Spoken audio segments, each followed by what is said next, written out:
Good morning, and welcome to your 35th meditation. We often hear that we're comprised of three distinct elements: mind, body, and soul. The mind does the reasoning, the body is our physical manifestation, and the soul is our essence and what connects us to that which is beyond ourselves. And all that makes good sense, right? These are the respective functions of the self, so it would seem natural enough to have a name for each one. But let's consider for a moment the possibility that we only view these parts of the self separately because we call them by different names and ascribe different roles to each part. No doubt, French rationalist thinker René Descartes had a lot to do with this. Descartes revolutionized the way we view the self back in the 17th century with his famous dictum, "I think, therefore I am." By doubting the existence of everything, Descartes arrived at the conclusion that the only thing he could be sure of was the fact that he doubted. The theory goes that in order to doubt, one must have thought. And in order to think, there must be a subject doing the thinking. The mind was thus separated out from the body and soul, of whose reality Descartes could not be certain. Implicit in this separating out of the mind was a hierarchy of the self, with mind at the top. But just think, isn't it a little arbitrary that for Descartes, rational doubt was somehow more real than, say, touch? And isn't it a little artificial to imagine a doubting mind that isn't connected to a living, breathing body? And yet, this Cartesian view of the self, with its authoritative, parceled out mind, persists in our thinking about the self today.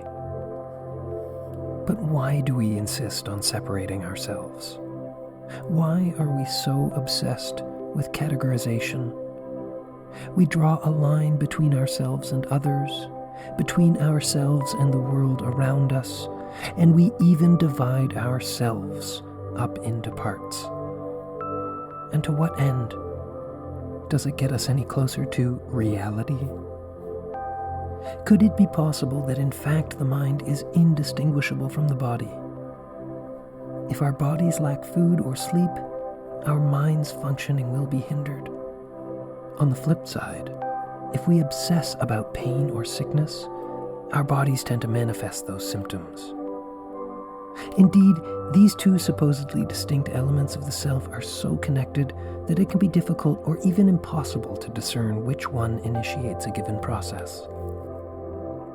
So what are the implications of this idea that mind and body are one?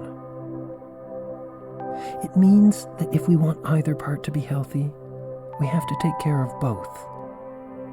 In order to stave off so-called mental afflictions like depression and anxiety, we need to eat well, exercise, and respect our five senses. Likewise, in order to avoid ostensibly physical ailments like high blood pressure and cardiovascular disease, we need to reduce our levels of stress and anxiety. And the way both mind and body interact with our environment is integral to the health of all three: mind, body, and environment. So next time you're considering how to lead a healthier life, try taking a more comprehensive approach, one that acknowledges the interconnectedness and inseparability of all the elements that make up who you are. Keep it up. You're doing great. Have a wonderful day. This podcast was brought to you by Odium,